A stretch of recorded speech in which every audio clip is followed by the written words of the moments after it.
Hello, good morning friends. Unique Hindi shorted में आपका स्वागत है। डिक्टेशन स्टार्ट होगी 5 सेकंड बाद।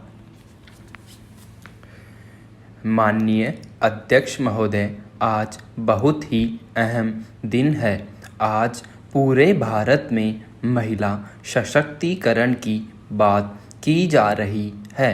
हमारे सामने की बेंच पर बैठी हमारी बहन ने बहुत अच्छी बात कही कि हर क्षेत्र में महिलाएं आगे हैं, फिर चाहे वह शिक्षा का क्षेत्र हो, खेलकूद का क्षेत्र हो, हिमालय की चोटी को फतेह करने की बात हो या चंद्रमा पर जाने की। हर क्षेत्र में हर जगह महिलाएं पहुंच रही हैं। हम बार बार आरक्षण की बात कर रहे हैं। मैं चाहती हूं कि क्यों नहीं आज यहाँ जो माननीय सदस्य उपस्थित हैं वे इस महिला आरक्षण बिल को पास कर दें। मैं चाहती हूं कि जो सदस्य इसके पक्ष में हैं वे अपने हाथ उठाकर बताएं कि हम सब लोग पास करना चाहते हैं। यहाँ तो सभी माननीय सदस्य इस बिल को पास करना चाहते हैं। हमारे संविधान में महिलाओं को बराबर का अधिकार दिया गया है।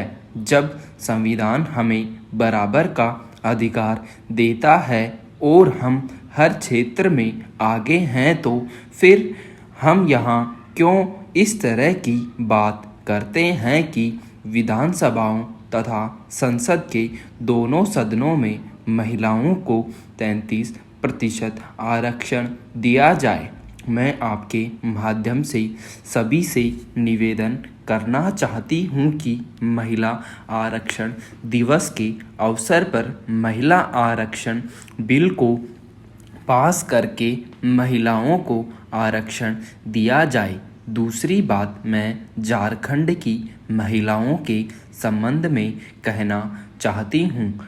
आज झारखंड की महिलाएं जो पढ़ी लिखी हैं या जो नहीं पढ़ी लिखी हैं, आज सभी रोजगार की खोज में शहरों में जा रही हैं। चाहे वह कलकत्ता हो, दिल्ली हो या मुंबई हो, उनकी स्थिति बड़ी ही दयनीय है। मैं अनुरोध करना चाहूँगी कि उनके लिए कोई खास कार्यक्रम दिल्ली या भिन्न भिन्न शहरों में चलाया जाए, जिससे कि वे अपने लिए काम पा सकें और अपनी जीविका चला सकें।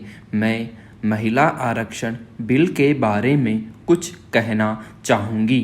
स्वर्गीय राजीव गांधी जी ने हमें आरक्षण दिया और आज हम पंचायतों के प्रतिनिधित्व कर रही हैं और हम करके भी दिखा रही हैं कि महिला कितना अच्छा काम कर सकती हैं। लेकिन आज तक हमें राजनीति में आरक्षण नहीं मिल पाया है। विधानसभा और लोकसभा में हमें आरक्षण नहीं मिल रहा है। हर रोज़ मुझे ऐसा लगता है कि यही भाई हैं, यही हमारे प्रतिनिधि हैं जो बिल पास करने वाले हैं। मुझे ऐसा लगता है कि हमें ये बच्चे की तरह समझते हैं, जैसे बच्चों को झुनझुना दिखाया जाता है और झुनझुना दिखाकर फिर रख लिया जाता है। ठीक यही परिस्थिति आज हमारी है। हमें झुनझुना दिखाते हैं कि आरक्षण बिल हम पास करेंगे, लेकिन यह नहीं हो रहा। इसके पीछे क्या कारण हैं? ज़रूर कुछ कठिनाइयां हैं। विचार विमर्श में हमारा मत नहीं मिल रहा है तो हमें आपस में विचार विमर्श करके जो भी खामियां हैं उसको दूर करिए। महिलाओं का आरक्षण बिल यथाशीघ्र पास किया जाए। आज हम इसी को अपना सबसे बड़ा उपहार समझेंगे।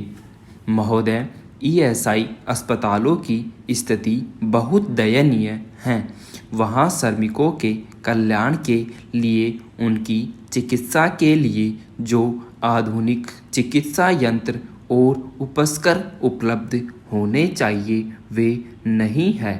ईएसआई अस्पतालों की जीर्ण शीर्ण टूटी फूटी अवस्था है।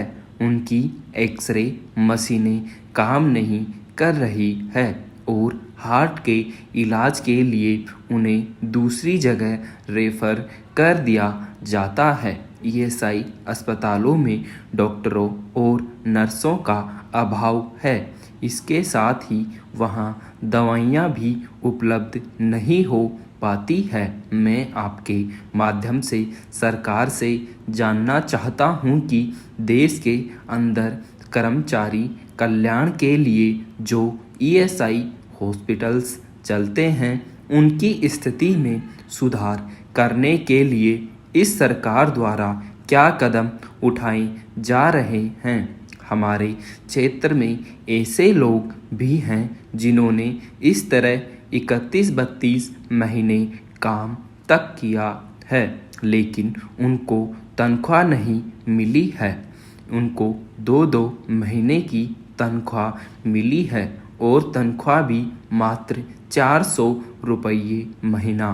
आप बस्ती में चले जाएं, वहाँ हजारों श्रमिक आपको ऐसे मिलेंगे। आप देखेंगे कि जो लोग देश को बचा रहे हैं उनकी क्या स्थिति है। उनमें से किसी को 470 रुपये, किसी को 1400 रुपये, किसी को 1200 रुपये तनख्वाह मिलती है। मैं कहना चाहता हूँ कि एक तरफ वह आदमी देश के लिए लड़ रहा है और दूसरी तरफ वह फांके मार रहा है, रोजी रोटी के लिए तरस रहा है। क्या उनके बच्चे पढ़ सकते हैं? जो बच्चा पढ़कर कंपनी में लग गया, शहर में चला गया, उनके बच्चे कहाँ पढ़ेंगे? उनके पास रहने के लिए मकान नहीं है। मैं दावे के साथ कहता हूँ और आप देखें कि पूरे देश में मज़दूरों के पास मकान नहीं है। टूटी फूटी झोपड़ी हैं। बहुत कहने के बाद कुछ लोगों को 20-20 हज़ार रुपये मिले, वह पर्याप्त नहीं है। मैं कहना चाहूँगा कि उसके पास रहने के लिए मकान नहीं है, खाने का इंतज़ाम नहीं है, घर में माँ बीमार है, खुद भी वे बीमार हो जाते हैं। ऐसे मामलों में हम सभी के पास आते हैं। हमारे सामने ऐसे मामले आते हैं जब वे कहते हैं कि हमारी माँ मर गई, हमारा बाप मर गया, वही परिवार में कमाने वाला था और अब हमारे बच्चे जो स्कूल में पढ़ रहे थे वे आगे नहीं पढ़ पाएंगे। इस तरह से उनका काम तमाम हो जाता है। हम भी यहाँ उनके बारे में चर्चा करके रह जाते हैं। मैं अपनी बात कहूँगा और आप सुनेंगे, लेकिन मज़दूरों के हितों के बारे में कुछ नहीं होगा। मैंने अपनी आँखों से देखा है कि आज देश में मज़दूरों की हालत बहुत ख़राब और दयनीय है। स्टॉप।